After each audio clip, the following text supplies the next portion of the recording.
Great. Well, welcome everyone. I know we have some people are filing into the room, so that's awesome. We're excited to have you here. Um, Love to hear where you're signing in from today, or you can pick your favorite Olympic event. Go ahead, you can do either one. So, I'm a big luge or skeleton fan. I've never done either, but I always found those are the favorite thing out of the Olympics. So. All right. We got folks from Florida, from Minnesota, Arkansas, Illinois, Boston. Uh, oh, it's going fast. Oh, and swimming. I always think Winter Olympics, but I suppose swimming is also there. Uh, Summer Olympics. Perfect. All right.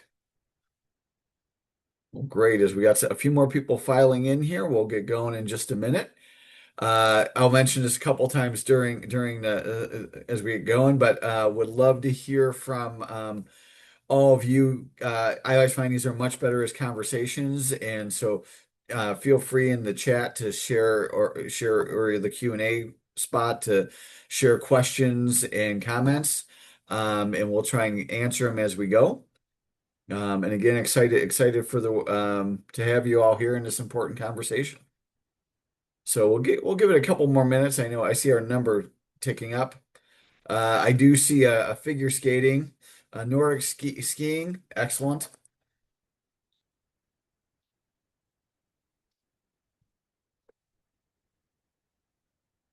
I like the description of northern lower Michigan, which everyone knows if you know anybody from Michigan, they use their hand to describe where they're from, which is always. I was somewhere in Europe and I saw someone do that, and I go, "You're from Michigan, aren't you?" I was clear across the room.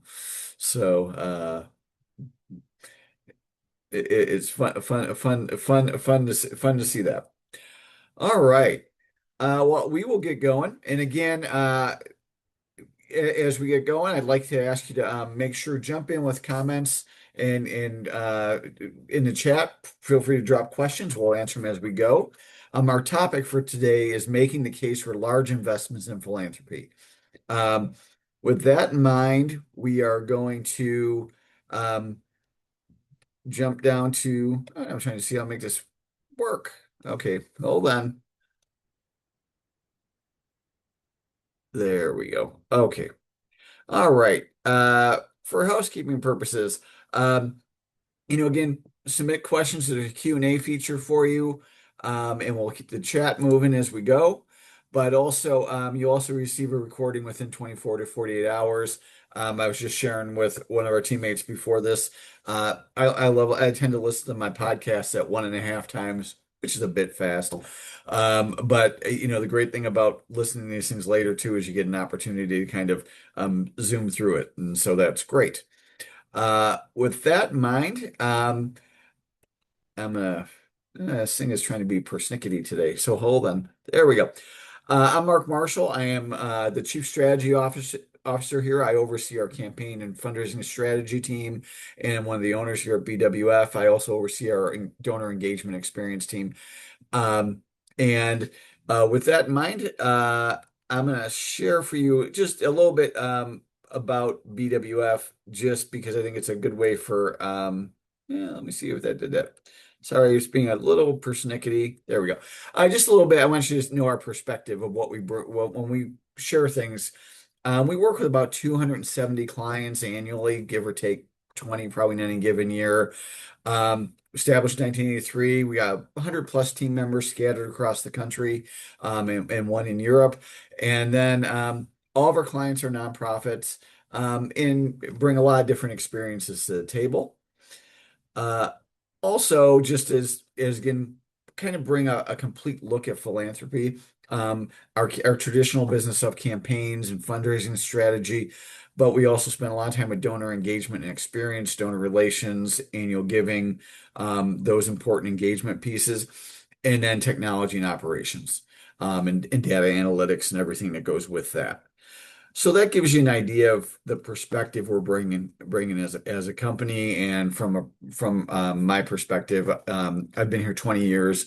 Spent my entire career in philanthropy. I think it's important work you do, I do, we all do, to make our world a better place. I've always said I don't I'm not going to cure cancer, but I like to hope that, when I worked at the medical school, that maybe a scholarship I helped raise might help educate the person who goes through and cures cancer. That's part of our small role. Um, our agenda for today is talk a little bit about the ecosystem that we're living in when we're thinking about budgets, and thinking about making that case for that investment. We have a crisis coming, and I want to talk about that a little bit, and then really think about how we make that case for philanthropy, and then again have a good conversation with all of you. So with that in mind, we're going to ask you to take a vote here. You should be having a vote pop up. And just would love to see, when you think about your program, what's happened over the past year? Were there significant cuts, modest, flat, modest increases, significant increases? We're seeing those votes roll in, and we'll give it a minute or two here to just kind of see those numbers pour in. Um, you know, uh, and there's always the question is flat or is flat declining if everything else is going up? And so it's always a good question. Um, Looks like we got a lot of flat, and then we're leaning a little bit more towards some modest cuts and some groupings with significant cuts. Um, with that in mind, just an idea of what we learned here for those people who voted. That's what our numbers look like, and we will move on. There we go. All right. I'm gonna see if I can. There we go. All right. Um, Tom Friedman, who's a New York Times columnist several years ago, and this is about 20 years ago, and I say several's 20. Um, wrote an article about the role of the federal government. And what he said in this article was really interesting, was that beginning with the Great Depression, we had spent 60 plus years in increasing government expenditures and investments in what we did. But in the late 90s, early 2000s, we had entered an era. His position was we had entered an era of declining investment. And um, you know, I keep that thought in my mind because that seems to be the case. We continue to talk about the declining role in investment. If we look at, there somewhere out there, many of you have seen the joke in higher ed that, 50 years ago, higher ed was state funded, then it went to state supported, then it went to state assisted, and now it moved on to state neglected. That may or may not be accurate, but it's a perception of where people are thinking about the role of investment by the government in particular. Uh, the business model that we run our higher education and health systems on is rapidly changing.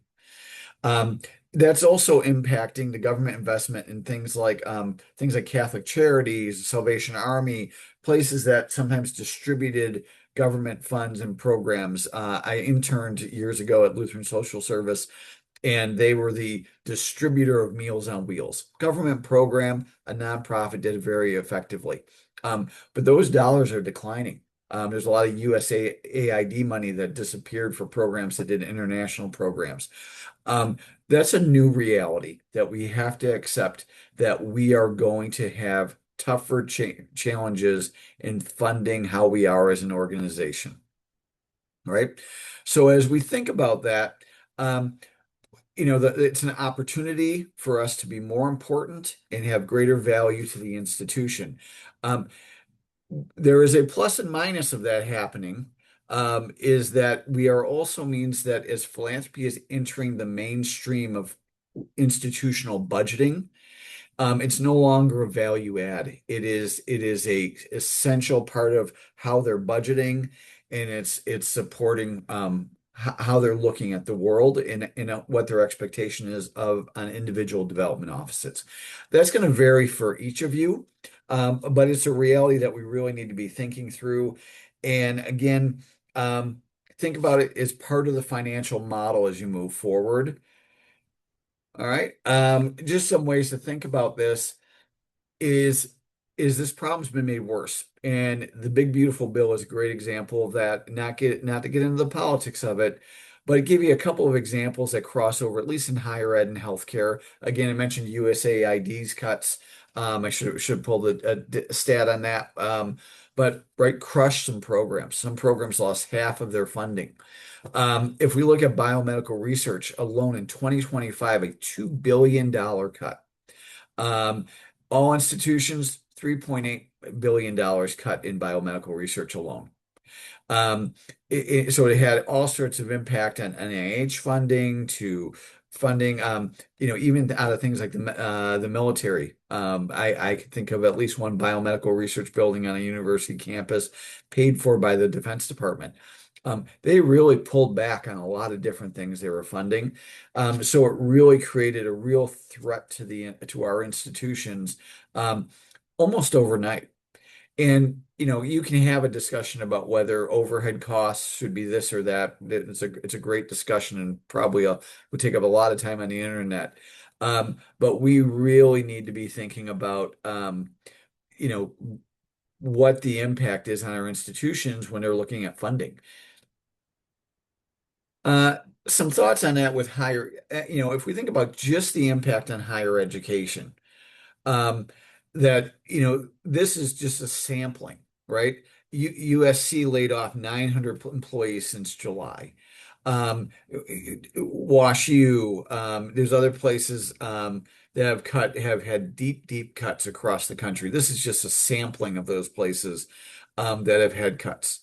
But we need to realize that there is a bit of an anti-bureaucratic component. We've seen some of our larger development programs scale back. Um, as recently, healthcare's always cared a lot about counting FTEs. That number has been a lot different in higher ed, and I would say in the last 2 to 3 years, the amount of times I've had people ask me about FTE counts in higher ed, people are paying attention to the size of our offices, to the overhead, that's happening both externally, board members, the public at large, but also even the academy is looking and saying, "Well, how big is the administration?" We need to be mindful that people are paying attention to the size of the organization and what's happening. We're just going to need to look at it, but this is just a sampling of what's happening on positions. And most of these positions means that somehow that work is getting done, but somebody else is doing it. Um, it's a little more stark at healthcare when we're looking at really significant, when they're talking about cutting the reimbursement rates.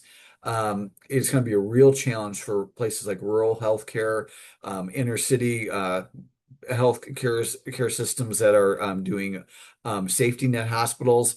It's going to be a real challenge. I happen to live in Minneapolis, and our county hospital, Hennepin County Medical Center, is in danger of collapse.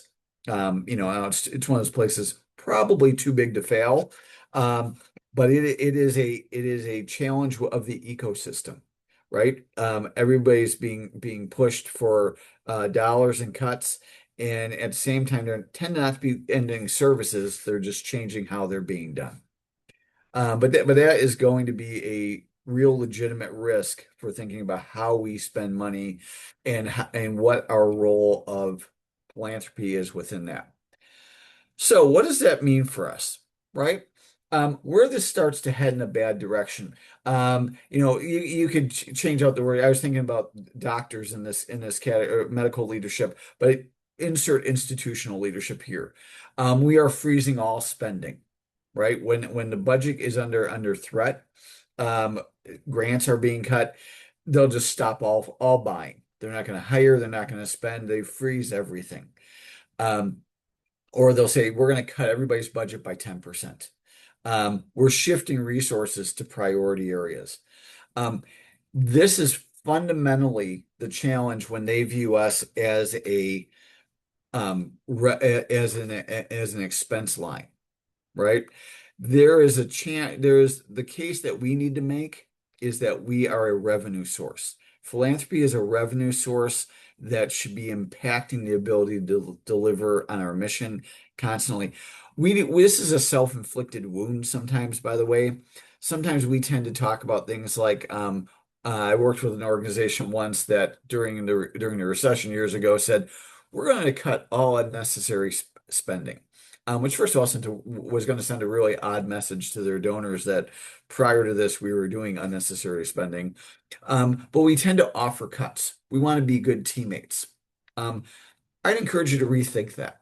Really think about making the case for we're going to focus in on are our priorities shifting as an organization and how can we make sure we raise more money to meet the priority needs. Um, that we also tend to do aggressive gift counting. We need to make sure our dollars count for things. So we want to make sure that we don't do aggressive counting planned gifts from people way too early. Planned giving is an important part. Do we want to recognize donors? Yes. Counting, we had a client that we worked with where they had a 40-some-year-old offered a $10 million gift life insurance policy. And it would look great to say, oh, we got this $10 million gift. Um, the people that work for the organization would say, great, we can use that 10 million now. They were going to see that 10 million life expectancy on this guy was probably 90 years old. 50 years from now would be a completely different organization. The client went and talked to the donor. They ended up getting at least a $2 million cash gift instead, and they were going to get more dollars coming in. But again, we got to be careful about aggressive counting because it invites cuts to our programs. And we have a tendency to sometimes pursue misaligned low-hanging fruit. Because we can close a gift, should we? Um, there are things that I tend to use the example of sculpture on campus. There are people who love art. I love art. But somebody wants to put sculptures on campus. There's not always a demand for that. And we want to make sure that we're not worried about counting, but really focused on the things that have an impact on our mission.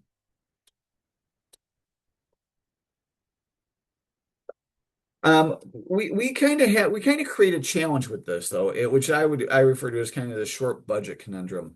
Um, this is the reality of how we raise money, right? We raise money that our principal gift activity makes up 30 to 50% of all the dollars we raise. And that's true of probably 80% of the organizations, whether you're raising $1 billion a year or whether you're raising $5 million a year. Those top 10 to 15 gifts are making up that much money, right? And then if you th in, our major gift activity and our annual giving base is usually 10 to 15%. Um, but we have a tendency to say, let's solve the problem. Um, we always want to hit the dollar amount. As a former vice president, I know if I had to go to my president and say, hey, I missed one of my goals, I missed my donor count, or I missed my dollar goal, they care more about the dollars. Um, but it changes our problem. So we end up with a problem of not investing in our programs, not meeting financial goals, and not building long-term security for the overall program. Um, and we want to make sure we're investing appropriately and we're investing really for that not just short-term, but long-term ROI. And that's challenging. It's challenging in an environment where the joke at most medical schools and law schools is that, the average stay of a dean is 3 years. And, the joke is they have a 3-year deanship, 5-year strategic plan, and a 7-year campaign. We want to make sure we're building for both the short term and long term impact on the organization. This also puts us on a really dangerous treadmill of declining resources, right? So we worry about dollars, as I mentioned. We also worry about donors, right? Well, we've enjoyed over the last several years, and you can look at Giving USA. There's a bunch of different resources for this, but we've had increasing dollars. Every year we raise more dollars as an industry, right? That's awesome. That's important.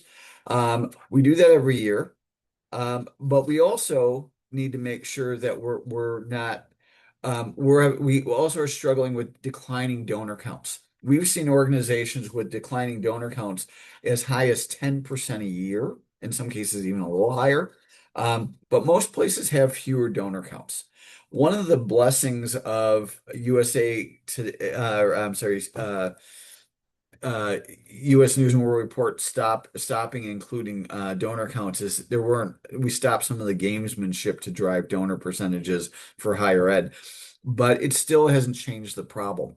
We can raise more money from fewer donors, but we hit this point here where we keep losing so many donors that we start to raise less money. And we've got to pay attention to that point. That is mission critical for us. We've seen this in other cases, notably around elite liberal arts annual fund programs, where for years they raised more dollars every year from a smaller group of donors until all of a sudden they had lost enough donors where they couldn't raise more money for unrestricted. We've got to pay attention to that declining donor count because ultimately it risks our revenue. Um, but by the time we know this is happening, it's too late.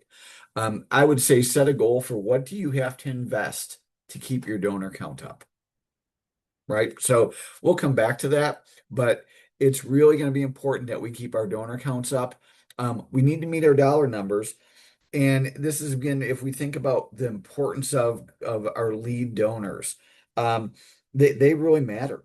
They matter long term for that strategic growth as we think about what the future looks like.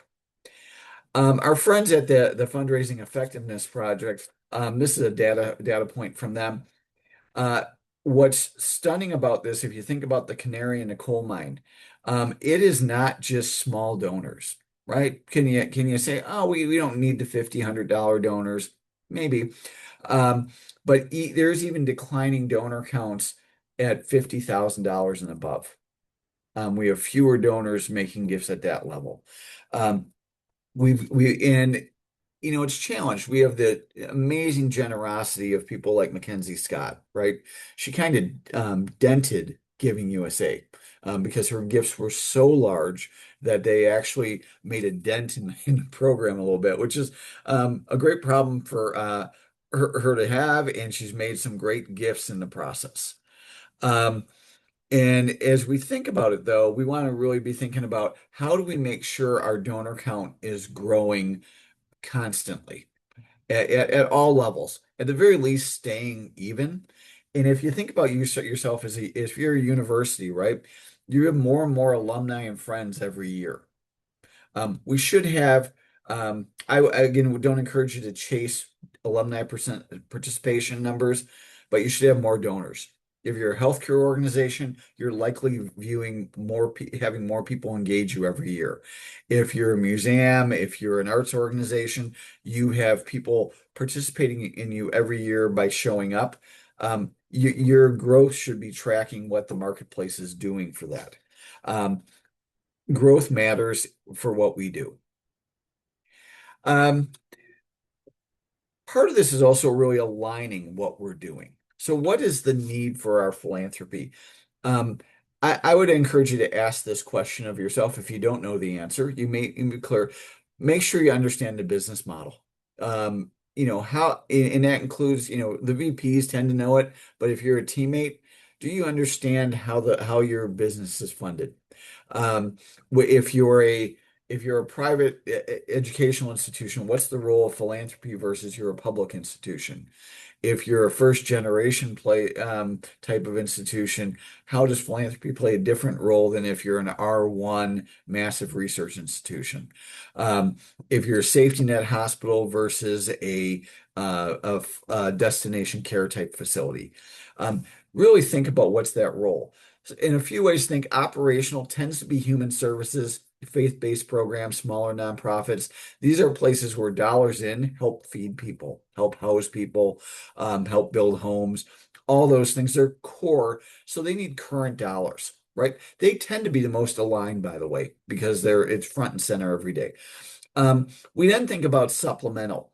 Um, One of the great challenges is that most facilities struggle to pay their financial obligations by being a space. You usually can't rent enough hall space or fill enough seats, sell enough tickets to pay your bills. So philanthropy plays a role in really being supplemental to that budget to make it all work. And then there's other places that are more complementary, and they have sufficient funds, and and again they exist to meet the mission. They have enough funds to meet the mission to pay their bills, but philanthropy propels the organization forward in a powerful way. Higher ed, healthcare tend to be the most likely for this. Some healthcare organizations, by the way, philanthropy has begun to be counted as part of their overall revenue and operating margin. And sometimes the only way they're positive in operating margin and not losing money is because of philanthropy, which is a colossal shift in how people are viewing that as they go. Again, by the way, feel free to throw comments and questions in as we go. There was a question about is this being recorded, and absolutely. With that in mind, one of the things to think about, I love this saying. By the way, I desperately look for a source for this, and because it's a phrase we talk about a lot about, this is when's the best time to plant that tree? It was 20 years ago, so you can sit under the shade. Um, Second best time is now. We need to start investing appropriately. Um, are there some organizations that hope to actually solve for why they exist? Absolutely. I've seen some great gifts where donors don't want to create endowment. So I saw a gentleman make a large eight-figure gift around a specific cancer because he wanted to get rid of that cancer, and he wants cash now. He doesn't want to build an endowment, he wanted to solve this. We've seen that in other spaces where people hope to solve their problem. Um, but we're stewards of our program. So we have to think about being stewards of our institutions and how do we make sure we're building for the future as we look forward. My first and foremost piece around this is I would really like to see us as an industry stomp out the term cost to raise a dollar. We are the only term, I want us to be efficient, but we are the only people who use that term. So it tends to be self-limiting. I've seen CFOs who talk about this and they say, well, what's our cost to raise a dollar should be less. They're just going to make it be less no matter what you do. They want that dollar to get less. And so let's stop using that term. We want to be efficient. It's an okay measure to look at, are we being efficient? But at the end of the day, our goal is to net as much money as we possibly can in support of our mission, rather than do it as cheaply as possible. We were doing a strategic planning process around philanthropy for somebody, and I felt like we had the big win when one of the board members asked, well, what if they spent a penny or two more per dollar raised? He got it. He saw the purpose of this was to get the return on the investment, not do it as cheaply as possible. And that institution invested, and it's made a difference in the amount of dollars that they can raise on a regular basis in that process.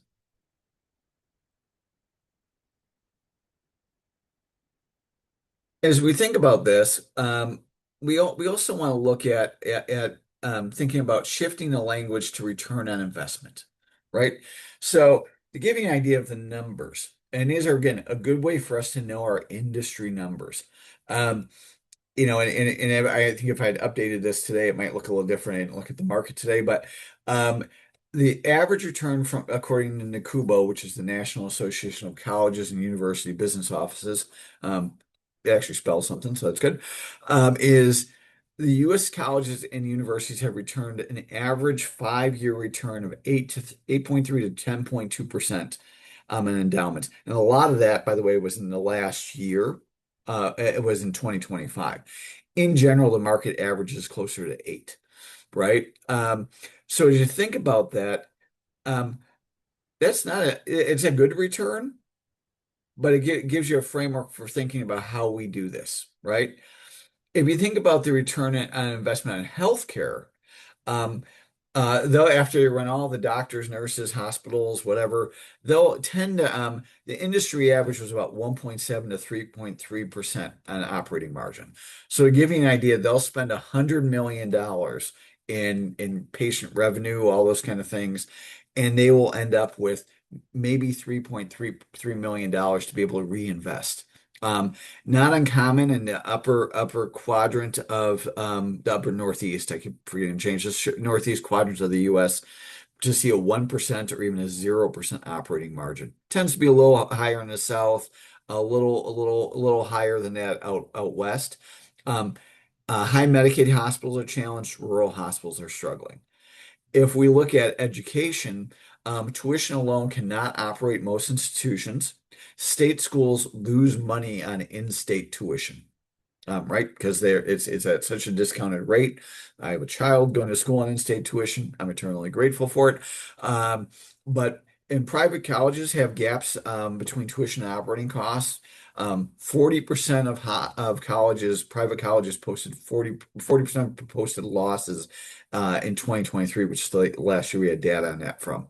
Um, so it um, it's hard to figure out to show not many schools have not seen a loss, right? So they're losing money. If we look at philanthropy, right, these are our philanthropic numbers. Um, is if we look at our philanthropic numbers, um, Case, looking at the median numbers, Case's return on investment was 376%, right? And that we know there are places that are well above that. If we looked at Association of Healthcare Professionals, AHP, that number was 354% return on investment. AAMC Academic Medical Centers was 614%. For those places looking at return on investment, you are, as development professionals, an amazing return on the investment that they are spending, right? So let's talk about that instead of talking about our cost to raise a dollar, because nobody else understands that number. So how do we do that, right? So some things we should be thinking about. Um, Raise money for what our senior leaders view as critical.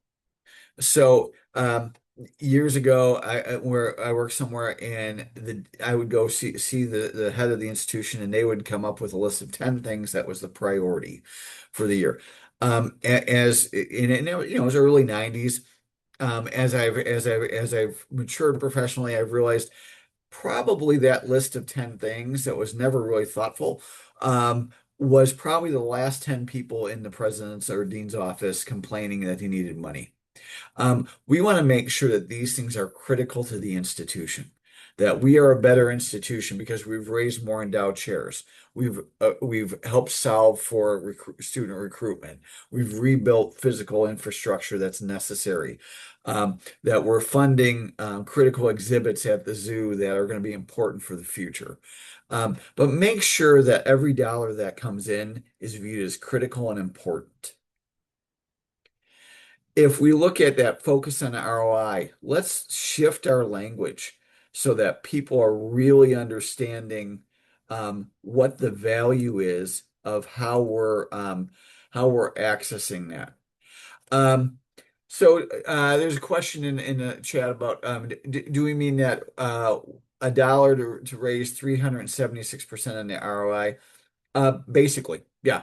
For every dollar, we're bringing in $376. Um, it's a wildly different investment. Um, and we want to use that language so that we're consistently using that language that long term that is used elsewhere in the institution. So focus on ROI. If we have $1 million more, if we knew that every gift officer brought in $2 to $3 million in gifts annually, the case for hiring a gift officer is amazing. And uh, as an industry, and most of you, a lot of you who are our clients, know that you know your data. You know your data or can drill down into your data. It is a great spot for us to be able to share what that investment is and what's happening as a result of it. Share that information.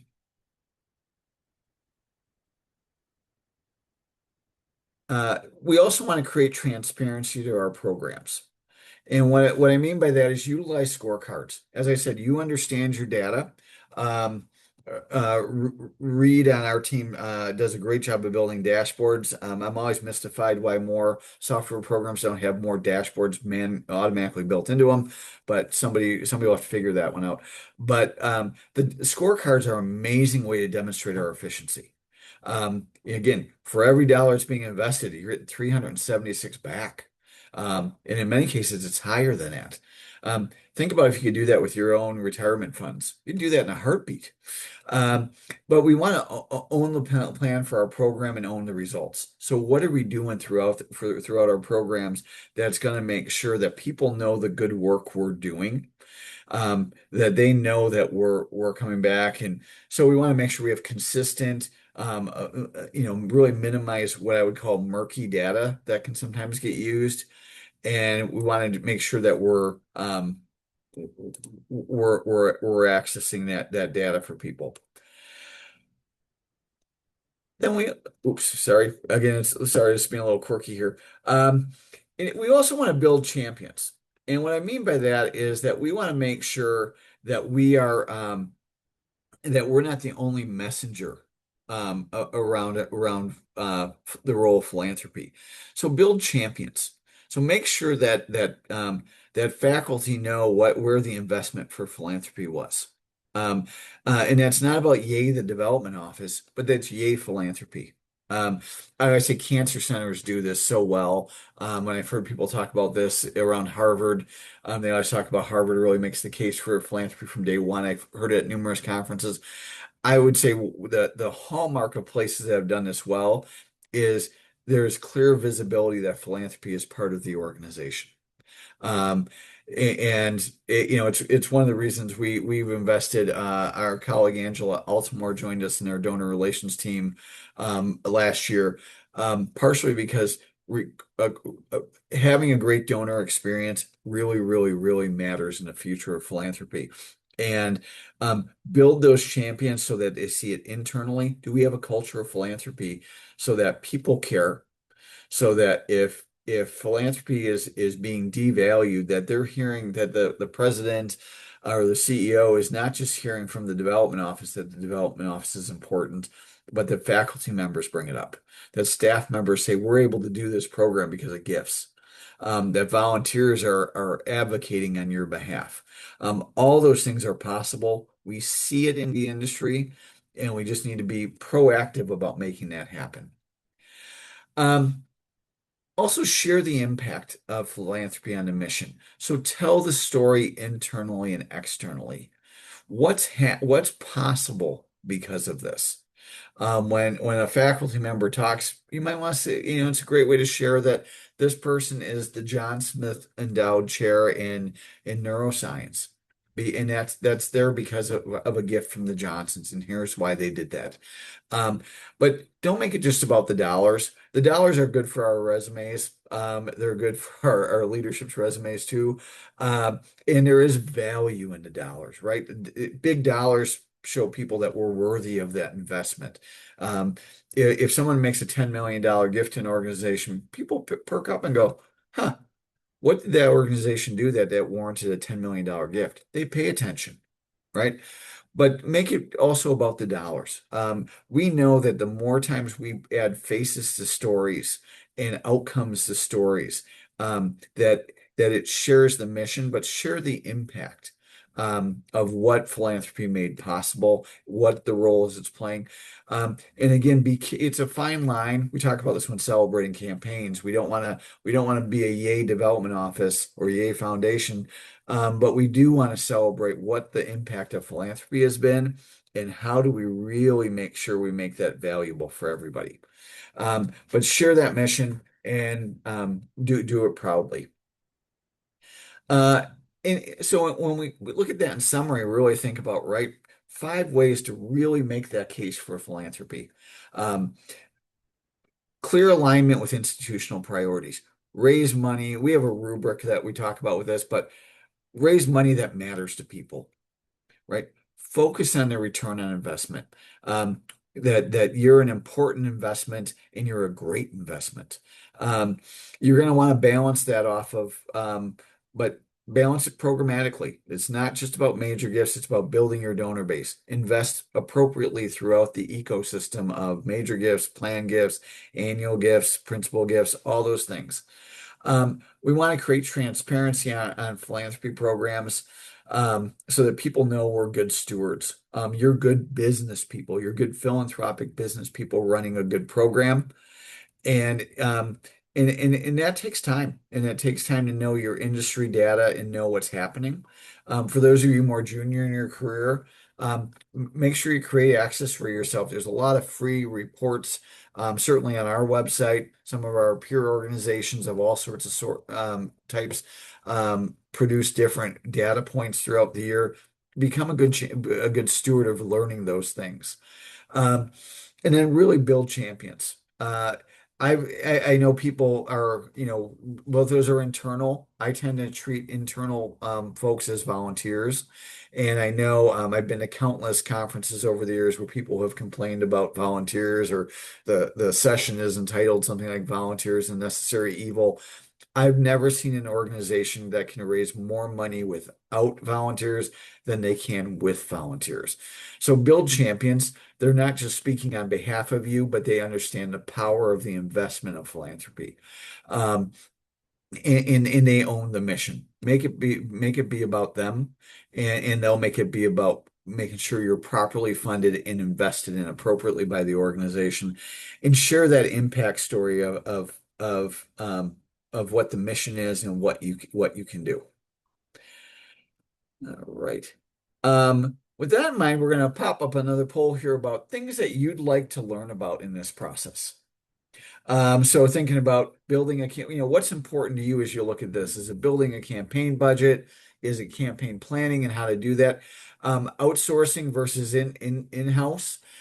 We've had, one of the shifts in our industry, by the way, has been more places. We do a little bit of it. Some other places do different versions of this, but because of the FTE count, places are paying attention to having other people do work for them. Relationships are mission critical that you retain inside your organization, but do you need to do your own annual fund? Do you need to do your own prospect research? In some cases, yes, and in other cases, maybe not. But those are all things that are changing. Um, so I'm gonna close that down for a minute here, and with that in mind, want to see. I know we've gotten some questions we've tried to answer as we go, but questions from folks that about love to hear what challenges you're seeing in your budget process. And for those of you who are seeing cuts, are they coming from the institution, from the state? What are you all seeing as challenges?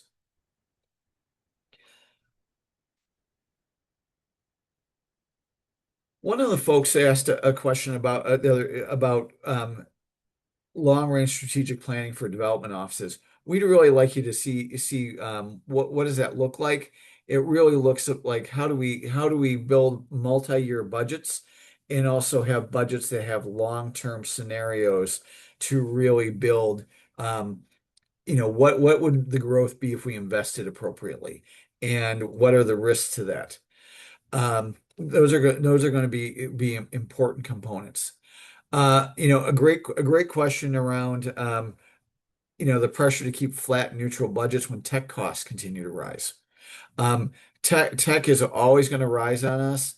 The other piece, again, thinking about the investment, one of the reasons why you should be building a growth trajectory is, as this question asks, is you're going to have to invest in technology. That's probably one that's well understood by the university, but that means are you gaining the efficiencies? Years ago, I had a gentleman asking a board meeting on the board I worked with who said, I want to see technology that finally makes things cheaper. And I would say he was probably right for 20 years. We are at a point where we need to think about when we add technology, whether it's AI or outsource services, um, can we scale down our FTE counts? As I mentioned, those are under a lot of pressure internally and externally at our institutions. Um, so we're going to have to think about how we gain the economies of how we add those positions, how we either repurpose positions. And one of the things I often say when we do a full like assessment is sometimes what you decide not to do is as important of what you do. Right. A great question here about how can we better communicate to leadership the value of investments and operations and engagement, not just fundraisers. Great point. Really creating the transparency. Um, is creating that transparency about what's the payoff, you're going to have to connect the dots for them. A lot of people, I'm guilty of it too, by the way, so I'm just going to apologize to all our friends in advancement services here. When you say, well, just push the button. We all know you just don't push the button. There's a lot of work maintaining a database properly and maintaining infrastructure. Um, it's going to be important to draw lines. We did a study for an organization where hiring frontline fundraisers is challenging, it's hard, and it's also expensive. And uh, part of the what we figured out was that there was a way that that organization could add key support features like prospect research. They could have proposal writers that actually made each gift officer more effective. And it was easier to hire those people who did weren't as um, in a challenging market. Sometimes markets are challenging because they're really expensive. And other times they're challenging markets because there's not enough qualified staff, particularly for frontline fundraisers. So there's a lot of ways to, again, draw that line and make sure and say, here's the end, anticipate a goal. And again, as I mentioned, create transparency. So we added a software hypothetically, and each of our gift officers was able to close two more gifts the next year because of that piece. But think you're going to have to help draw that for people. Um, and as again, this data will be available for you, but the case AHP and AAMC benchmarks are all out there, but it was basically 376% return on investment for per dollar according to case benchmark, and the numbers were was significantly higher around AAMC. I've seen numbers as low for R1 for the medical side of it, as low as their cost was at 8 cents on the dollar, which I would argue is too low. It makes you wonder what money's left on the table, but their return on investment was over tenfold. It was 1,000% over 1,000%. So we need to really look at that piece. Um, and again, what are we seeing about AI and advancement beyond CRM? A lot of places in donor relations around communications. The challenge is not making it seem overly overly what's the right word? Overly bot written. We still need people to be playing an important role, but can we fast forward work? Absolutely. And there are some tools where they're using it to help train gift officers is a very effective way to do that. There's a variety of tools out there to do that. We've seen some other places that are doing across the board freezes.